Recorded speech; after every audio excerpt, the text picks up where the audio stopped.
Well, today is day 158 in our journey through the Word, and we continue to read through Ecclesiastes.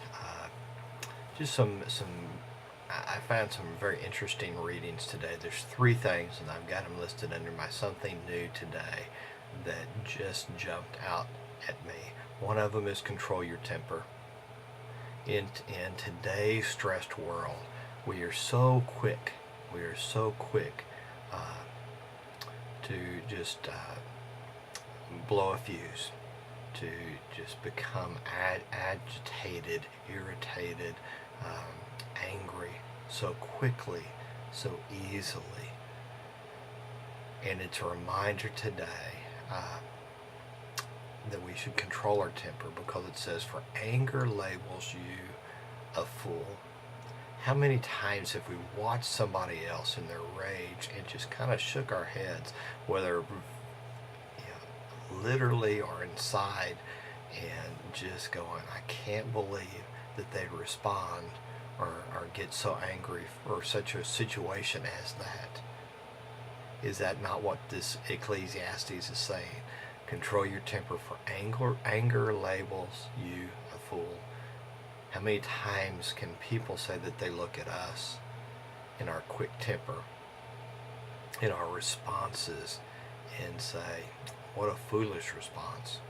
What a foolish person in their response. It's not that big a deal. It's not that big a deal.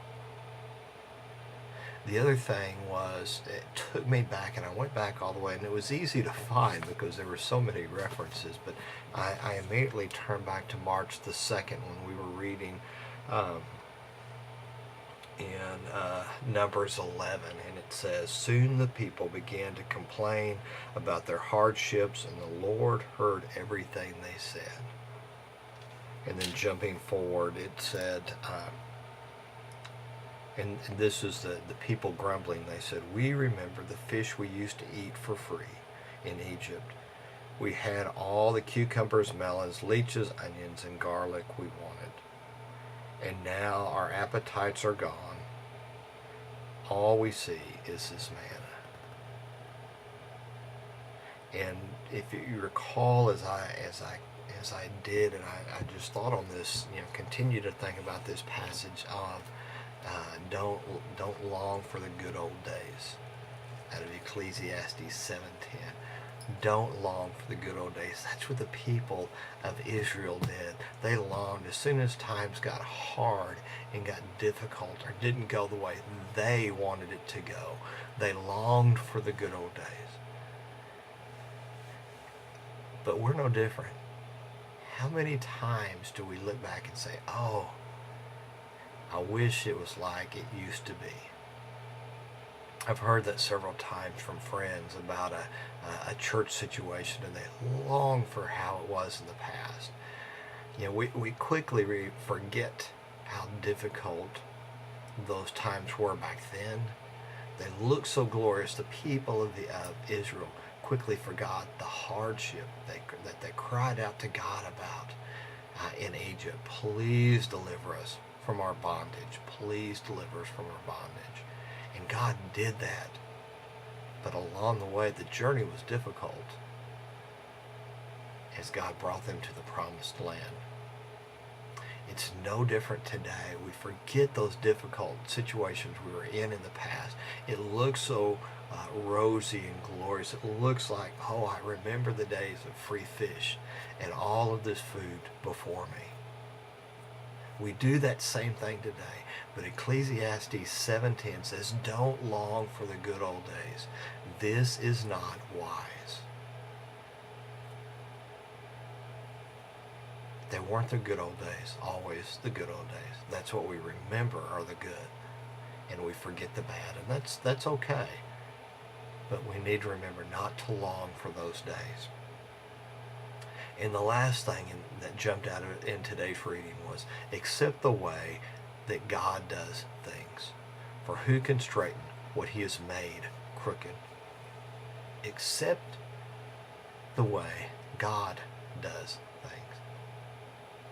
It's God's will, God's plan. We need to accept that and trust it. And the people trusted God initially when the spies came back after the 40 days of exploring the promised land. Had they accepted God's plan and trusted God in that, they would have moved right on in. Instead of wandering 40 years,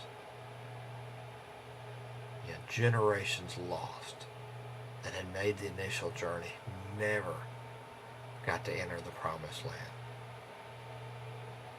Had they just trusted God's ways. They couldn't change it. They couldn't straighten something that God had made crooked, as the passage of 7:13 says. And then 11b, that's my key passage today. Just want to kind of end with that, is you cannot understand the activity of God, who does all things. We recently explored a device at the International Space Center, or International Space Station, to explore those things, to help us understand the creation, how things were created, how things came to be. We cannot understand the activities of God, who does all things. On January the 1st, we read, in the beginning, God created. God created.